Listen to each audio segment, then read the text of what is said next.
கேரளாவை சேர்ந்த 2 கன்னியாஸ்திரிகள் சத்தீஸ்கர் மாநிலத்தில் கைது செய்யப்பட்டிருக்கிற விஷயம் தான் இப்போ கேரளா மட்டும் இல்லாம இந்தியா முழுக்க பரபரப்பா பேசப்படக்கூடிய விஷயமா இருக்குது.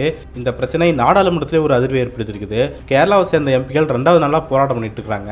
மேலும் மக்களவையில் KC வேணுகோபால் அவர்கள் இந்த பிரச்சனையை பத்தி ரொம்ப காட்டமா பேசியிருக்காரு. மேலும் ராகுல் காந்தி, முதலமைச்சர் ஸ்டாலின் போன்ற முக்கியமான தலைவர்கள் எல்லாம் இந்த கைதை கண்டிச்சிருக்காங்க. கேரளா முதலமைச்சரான பினராயி விஜயன் அவர்கள் இவங்களை விடுவிக்க வேண்டும் அப்படின்னு சொல்லி பிரதமருக்கு கடிதம் எழுதியிருக்கிறாரு. இதுல இன்னும் குறிப்பிட்டு சொல்ல வேண்டிய விஷயம் என்னன்னா, இந்த கைதை கண்டிச்சு கேரளாவுடைய பிஜேபி எதிர்ப்பு தெரிவிச்சிருக்காங்க.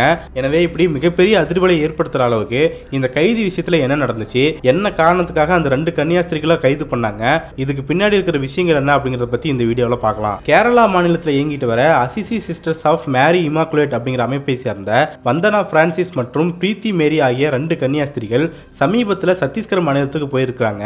இந்த நிலையில கடந்த 26ஆம் தேதி சத்தீஸ்கர் மாநிலத்தில் இருக்கிற துர்க் ரயில்வே ஸ்டேஷன்ல அவங்க கைது பண்ணப்படுறாங்க.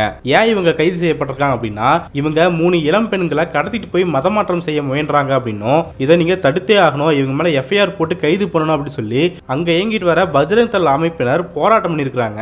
எனவே இவங்களுடைய புகாரின் அடிப்படையில் இந்த 2 கன்னியாஸ்திரிகளும் பெண்களை கடத்தி மதமாற்றம் செய்ய முயன்றாங்க அப்படிங்கிற வழக்குல தான் இவங்களை இப்போ கைது பண்ணி சிறையில் அடிச்சிருக்காங்க. எனவே இந்த விஷயம் பெரிய பரபரப்பா மாறின சூழல தான் இதுக்கு பின்னாடி இருக்கிற விவரங்கள் தெரிய வந்திருக்குது. அதாவது 3 இளம் பெண்களை கடத்த முயன்றாங்க அப்படின்னு சொன்னாங்க இல்லையா, அந்த 3 பேருமே நாராயண்பூர் அப்படிங்கிற மாவட்டத்தை சேர்ந்தவங்க அப்படின்னு சொல்லி சொல்லப்பட்டது. இது தொடர்பாக சத்தீஸ்கர் மாநிலத்தில் இருக்கிற ராய்ப்பூர் பகுதியை சேர்ந்த பாதிரியார் செபஸ்டியன் என்ன சொல்லியிருக்கிறார்னா, அந்த 3 பெண்களையும் இந்த 2 கன்னியாஸ்திரிகள் ஆக்ராவில் பணிப்பெண் வேலை செய்யறதுக்காக கூட்டிட்டு போனாங்க. இதுக்காக அந்த பெண்களுடைய பெற்றோர்கிட்ட அனுமதி கடிதமும் வாங்கப்பட்டிருக்குது. அந்த கடிதம் ஆதாரமா இருக்குது அப்படின்னு சொல்லியிருக்காரு. மேலும் அந்த பெண்கள் 3 பேருமே 18 வயசுக்கு மேல இருக்கிறவங்க தான், மைனர் கிடையாது அப்படின்னு சொல்லியிருக்காரு. எனவே பெற்றோரோட ஒப்புதலோட தான் அவங்க வேலைக்காக அந்த பெண்களை கூட்டிட்டு போயிருக்காங்க அப்படிங்கிறது தான் வெளிவரக்கூடிய விஷயமா இருக்குது. இந்த சமயத்துல தான் இவங்க போலி காரணத்துக்காக கைது செய்யப்பட்டிருக்காங்க, உண்மை நிலை வேறையா இருக்குது அப்படின்னு சொல்லி பல்வேறு அமைப்பினரும் போராட்டத்தை முன்னெடுத்திருக்காங்க. குறிப்பா சொல்லணும்னா கேரளாவில இருந்து பல்வேறு கிறிஸ்தவ அமைப்புகள் போராட்டத்தில் இறங்கி இருக்காங்க, கண்டன அறிக்கைகளை கொடுத்துட்டு வராங்க.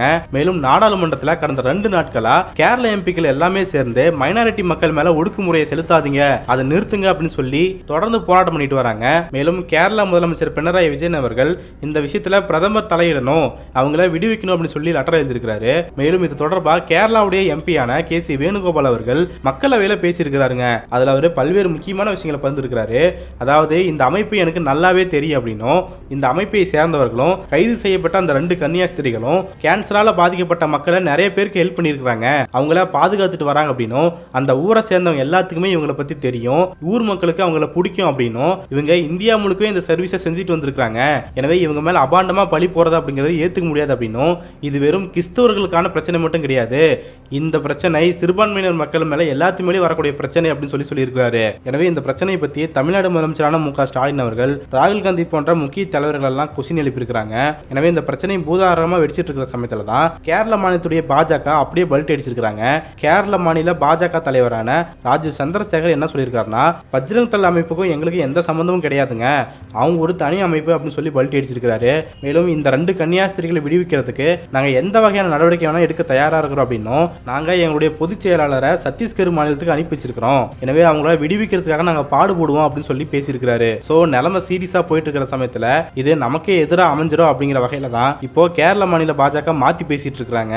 எனவே 2 கன்னியாஸ்திரிகளை பத்தியும் அந்த பெண்களை ஏன் கூட்டிட்டு போனாங்க அப்படிங்கறத பத்தியும் உண்மை தகவல்கள் வெளிவந்துட்டு இருக்கிற சமயத்துல இப்போ பாராளுமன்றம் வரைக்குமே அந்த விஷயம் ஒழிக்க ஆரம்பிச்சிருக்குது.